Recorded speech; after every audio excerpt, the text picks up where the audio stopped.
saya tahu bahwa wacana pemindahan ibu kota itu Pak sejak tahun 60 dari elit-elit satu golongan. Tapi ini masih diredam. Dan ramainya sekarang ini karena ada relevansinya dengan orang-orang Cina masuk ke Kalimantan atau ke Sulawesi. Saya rasa tidak begitu gaduh kalau ini tidak ada pengaruh-pengaruh kekuatan-kekuatan besar yang menopang gerakan-gerakan ini Pak. Mayoritas di Indonesia ini kan Islam. Saya yang sangat prihatin pemuka-pemuka Islam seluruh Indonesia kenapa baru sekarang berteriak? Kenapa pada diam? Apa diamnya ini diam takut? Karena begitu mengisnya polisi sama tentara ini sama umat Islam ini sehingga orang ngeper. Apa diamnya masang strategi? Mohon pencerahan Pak. Assalamualaikum warahmatullahi wabarakatuh. Waalaikumsalam warahmatullahi wabarakatuh. Baik, tadi ada yang satu mungkin tanggapan ya sudah disampaikan oleh Pak Kiai tadi. Nah mungkin yang kedua Ustadz yang mohon ditanggapi. Bismillahirrahmanirrahim. Saya juga mau tadi ya menanggapi yang disampaikan Pak Kiai. Jadi sebetulnya untuk siapa pembangunan IKN ini atau ibu kota negara baru ini begitu ya. Jadi begini, memang di dalam sistem kehidupan kita sekarang, sistem politik sekarang ini, itu yang namanya jangan kepala negara, kepala daerah, kemudian anggota dewan, itu hampir selalu ada yang namanya investor politiknya. Karena kan kosnya tinggi, mau menjadi kepala daerah, gubernur, itu berapa miliar tuh dibutuhkan. Itu selalu ada investor politik yang mereka itu kemudian berinvestasi. Ya, kalau dalam bahasa politik mahar politiknya begitu ya. Jadi mahar politik kalau bahasa lebih canggihnya lagi investasi. Kenapa investasi? Karena nanti mereka itu menitipkan proyek dari sana itu. Ini Pak Mahfud MD itu sampai mengatakan lebih dari 80% pilkada itu dibiayai cukong. Nah, ini bilang Pak Mahfud. Sementara kalau KPK mengatakan 60%. Gitu. Pak Mahfud bilang lebih dari 80% dibiayai cukong. Nah, sementara kan keuntungan dari kepala daerah itu kan besar, tapi sekarang bandingkan dengan di pemerintahan pusat itu lebih besar lagi seperti itu. Nah, dalam sistem demokrasi hal seperti itu lumrah. Di Amerika juga begitu. Jadi George Bush ya atau sekarang Joe Biden segala macam, itu di belakangnya itu ada kelompok-kelompok pengusaha yang disebut dengan kartel, yang mereka ini kemudian itu berinvestasi politik di setiap capres yang bertarung di pilpres di negara manapun termasuk di Amerika. Nanti ketika kemudian jagoannya terpilih, disitulah kemudian mereka meminta yang namanya kompensasi, ya, dibuat perencanaan. Nanti saya dapat apa, kemudian kamu dapat apa. Itu sudah memang bukan lagi rahasia umum. Saya bilang bukan rahasia umum, tapi sudah pengetahuan umum yang seperti itu. Karena sudah tahu sama tahu. Jadi di Amerika itu perusahaan-perusahaan senjata seperti Lockheed, itu mereka dapat banyak fasilitas luar biasa. Makanya kalau Amerika itu nggak bikin perang Pak, itu kolaps itu ekonominya itu. Maka harus dibikin perang. Arab Saudi lawan Yaman, di Suriah, dimanapun dibikin perang itu, supaya kemudian nanti perusahaan-perusahaan senjata itu mereka dapat proyek pengadaan senjata. Nah, siapa yang kemudian mengadakannya? Disitulah para presiden Amerika, menteri-menterinya. Malah kalau kita lihat dari beberapa periode di contohnya di Amerika Serikat, itu pejabat-pejabat Gedung Putih rata-rata pengusaha. Misalnya Condoleezza Rice, dia itu punya Exxon, perusahaan minyak. George Bush itu pengusaha minyak juga, Texas. Kemudian juga Colin Powell itu pengusaha. Jadi memang di dalam negara-negara yang menganut sistem demokrasi itu paling besar peluang pejabat itu memang pengusaha. Sekarang silakan para bapak sebut di Indonesia siapa menteri yang bukan pengusaha. Wah, itu rata-rata pengusaha. Ya, misalkan siapa menteri ekonomi kita Erlangga Hartarto. Oh, itu pengusaha itu. Ya. Luhut Binsar itu pengusaha. Ya. Kemudian Erick Thohir itu keluarga pengusaha seperti itu. Ini yang rawan kemudian munculnya vested interest, campur aduknya kepentingan dengan kebijakan. Kalau kata Pak Mahfud MD ya, itu namanya bukan korupsi kebijakan, tapi kebijakan yang korup. Jadi kebijakannya itu betul, legal, tapi di situ mengandung peluang terjadinya korupsi. Anggota DPR kita itu 6 dari 10 anggota DPR, berarti 60% anggota dewan itu pengusaha, Pak. Apakah pengusaha nggak boleh jadi pejabat? Boleh, tapi mestinya kemudian lepaskan dulu itu semua kepentingannya, supaya kemudian tidak ada campur aduk kepentingan dengan kebijakan seperti itu. Nah, kemudian yang namanya syahwat pengen kaya itu kan selalu ada terus. Mestinya peraturan dan undang-undang itu membatasi, mencegah, termasuk pejabat berbisnis. Ya sekarang dengan pengadaan PCR kan terbongkar. Siapa di situ yang bermain dalam bisnis PCR itu? Makanya kemarin dikatakan warga ya oleh Pak Luhut dikatakan kalau warga yang sudah gejala-gejala pilek nih segera tes PCR begitu. Ya iya itu kan.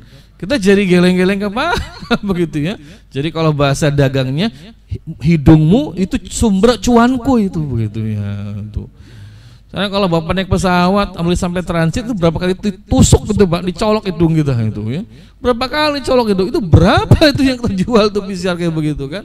Nah inilah salah satu yang sulit dihindari dalam sistem demokrasi. Karena kosnya tinggi, biaya untuk pemilu, pilkada, pileg itu mahal betul seperti itu. Nah masalah kemudian nanti menguntungkan rakyat atau tidak, ini yang kita lihat urusan lain. Sekarang lihatlah LRT Palembang, itu nggak ada penumpangnya Pak, sepi. Kalau para bapak ke Palembang, saya ke Palembang sebelum pandemi itu, kawan-kawan Palembang cerita itu, orang Palembang mana mau naik LRT itu, nggak mau mereka. Sekarang juga ya, kereta cepat Jakarta Bandung. Maka betul dikatakan oleh Pak Saididu itu, kalau Pak Faisal Basri bilang aja kan lebih ekstrim lagi. Beliau bilang sampai hari kiamat tuh nggak akan lunas itu, gitu kan? Kalau kata Pak itu bisa lunas, tapi seluruh warga kalau Jakarta Bandung harus naik kereta itu, begitu kan? Jangan lewat tol, jangan mobil pribadi, jangan naik kereta yang biasa, jangan naik bis, jangan naik travel, semua naik itu baru lunas seperti itu. Karena ini hanya kepentingan sesaat untuk mengakomodir syahwat kekuasaan dan syahwat bisnisnya segelintir orang.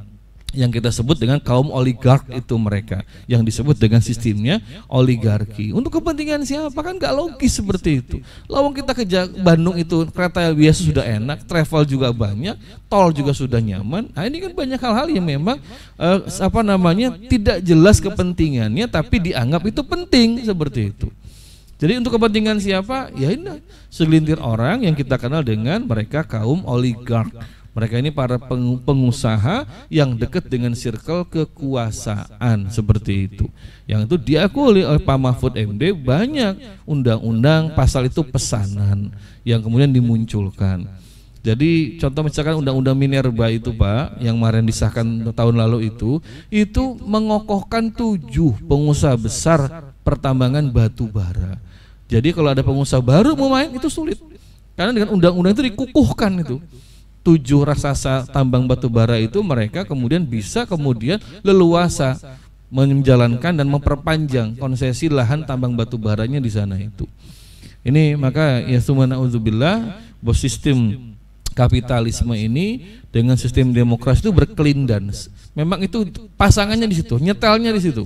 Kalau mau pakai sistem Islam yang diceritakan Ustadz Ade itu nggak cocok itu, mati kutu mereka itu ya. Seperti itu. Bagaimana Umar bin Khattab saja sampai kemudian merampas, menyita unta-unta milik anaknya itu hanya gara-gara diternakan, digembalakan di padang rumput punya Baitul Mal. Berapa sih harga rumput Pak? Murah kan?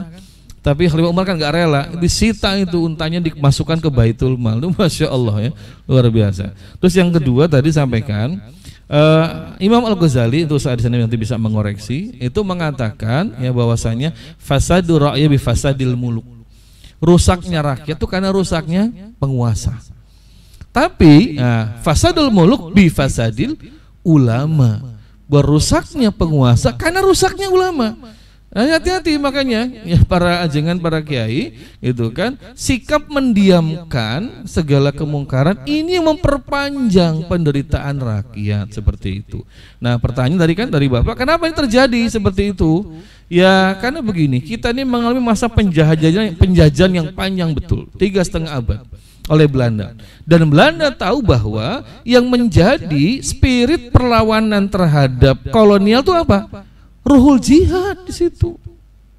Makanya setelah Rugronya itu dia belajar ke Mekah, dia pelajari itu Islam. Kemudian dia berikan rekomendasi kepada company VOC itu. Nih, untuk memadamkan perlawanan terhadap pendudukan kita di Nusantara Indonesia ini, maka kembangkan Islam ibadah, Islam akhlak, tapi jangan kemudian biarkan berkembang Islam jihad dan Islam politik. Makanya sampai haji itu kan nggak boleh waktu itu.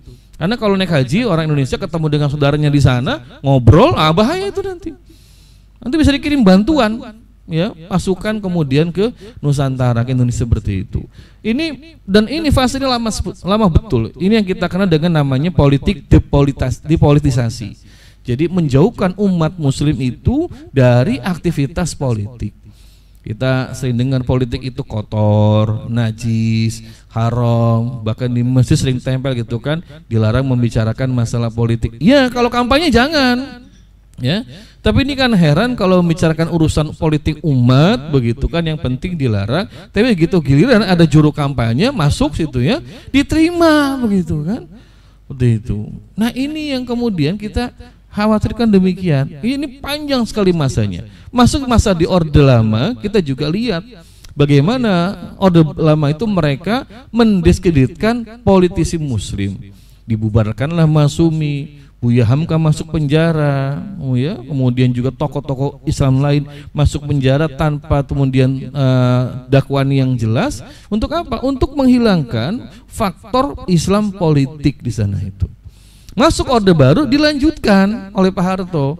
Mungkin para bapak yang lebih senior daripada saya kan mengalami bagaimana kemudian P3 sempat berjaya di DKI Jakarta dengan simbol Ka'bahnya itu.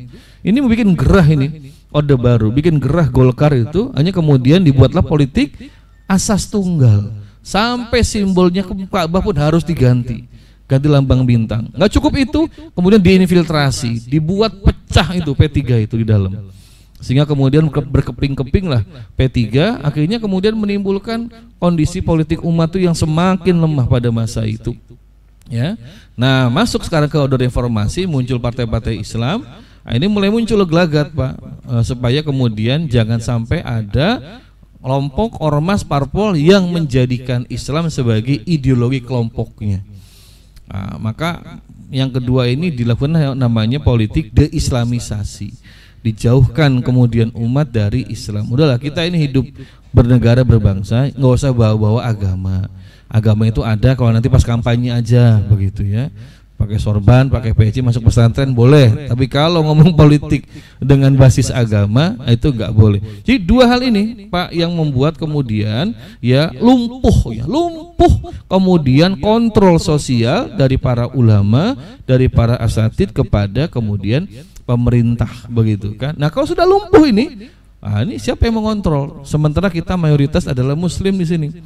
Dan kalau kita perhatikan, satu-satunya agama yang memiliki spirit politik dan spirit perjuangan paling besar ya cuman Islam. Dalam agama kita ada prinsip amar ma'ruf nahi mungkar, jelas seperti itu. Bahkan dikatakan oleh baginda Rasul bahwa afdolul jihad kalimatul haq inda sultanin jair. Jihad yang paling utama itu menyampaikan kalimatul haq di depan pemimpin yang jahat. Ini Masya Allah, ini yang kemudian tadi dihadang dengan dua kebijakan tadi, depolitisasi dan kemudian deislamisasi. Depolitisasinya itu dibuatlah ya supaya kaum muslimin, mohon maaf khususnya para ulama, jangan itu betah hanya dari majelis ke majelis, pondok ke pondok ya. Kemudian disampaikanlah Islam itu sebatas masalah ibadah, akhlak, paling banter masalah poligami seperti itu ya. Tapi kalau sudah bicara yang lain, stop seperti itu. Dan masyarakat pun jadi kemudian terbuai. Makanya para hadirin, para jamaah, pembahasan seperti yang disampaikan pagi sampai siang hari ini pembahasan yang mohon maaf ini mungkin nggak populer di kalangan masyarakat akar rumput begitu. Ya, termasuk juga mungkin di sebagian DKM, sebagian para ustadz, karena mereka merasa kepentingannya apa bicara masalah ini. Padahal ini merupakan salah satu perkara yang penting bagi keberadaan negeri ini dan khusus bagi kita kaum muslimin. Di antaranya ada kewajiban amar ma'ruf nahi mungkar dan untuk menyelamatkan negeri ini dari cengkraman oligarki yang mereka mengatasnamakan tadi, suara rakyat itu, yang ternyata sama sekali tidak dikehendaki oleh rakyat.